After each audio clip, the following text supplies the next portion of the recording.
So I'm coming to you today from Detroit, Michigan in the United States to talk to you about equality, to talk to you about human dignity and how through consciousness, human consciousness, empathy, compassion, dignity, respect, how we can reach our fellow man and how we can do better on Human Rights Day, how we can affect change and positivity in this world. We can do it. We can all do it together. We have to stop looking at one another as being different based on those minor things. There is no reason to look at our fellow man as anything less just because someone has a different religion, a different race. Through our own consciousness, through our own humanity, we have to come to a better place.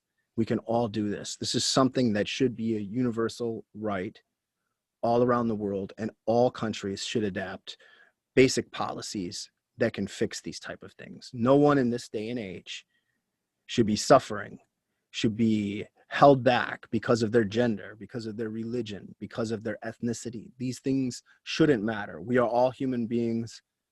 These minor differences is what makes us interesting. It's what makes humanity so incredible and so special, is that we have all these differences, all these intrinsic differences, all these, it's like looking upon a field of flowers. And if the field of flowers is all the same, how boring is that? If the field of flowers is wild flowers with all different colors, and it is so much more interesting to see that field of flowers. So if we look at humanity, if we look at our fellow man as like a field of wild flowers, how much more beautiful is that? Just that simple concept. If we could put these simple concepts into policies and see one another as the beautiful, special individuals that each one of us are, that bring different, wonderful things to the table. How boring would life be if we were all exactly the same, like a field of flowers that is all exactly the same? How incredibly boring would that be?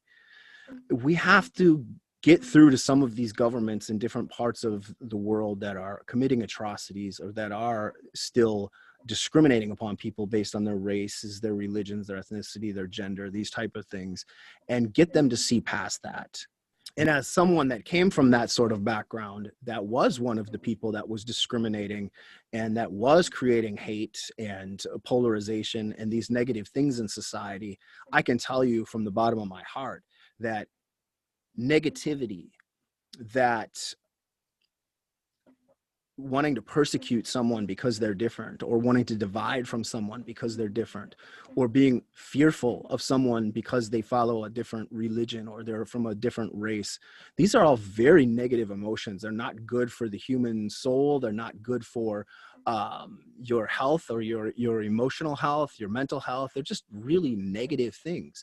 And the fact that we still have nations around the world that are locking people up or that are committing atrocities based on differences is so reprehensible. It's something that we as a community, we as a nation, as nations, as United Nations around the world, that we need to look at these things and say, okay, if there's nations that are engaging in these negative activities, we need to meet with those world leaders of those nations and find out why this sort of thing is going on, and put pressure on those nations to stop that activity.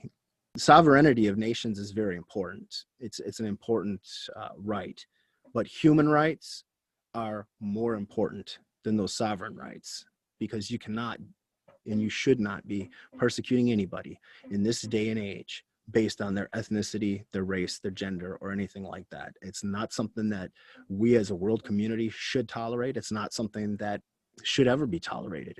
We should have learned at this point in our history about where atrocities, where genocides get us as humanity, and how horrible that is and how damaging that is to all of the people involved in the extended families. And it carries on this generational trauma that is very, very negative. So we need to look at human rights from a stance of consciousness, from a stance of, we are going to solve these issues. So on Human Rights Day this year, this is my stand to say where we in America stand on human rights and how we will perceive that and how we will move forward with that, is to honor, respect, and hold dignity for each and every person around the world, that human rights are an inherent right and you will have them, and you must have them. And we need to stand as a world community in solidarity with that message, that we will guarantee people the human rights that they deserve worldwide. Thank you. I'm Jeff Schoep with Beyond Barriers.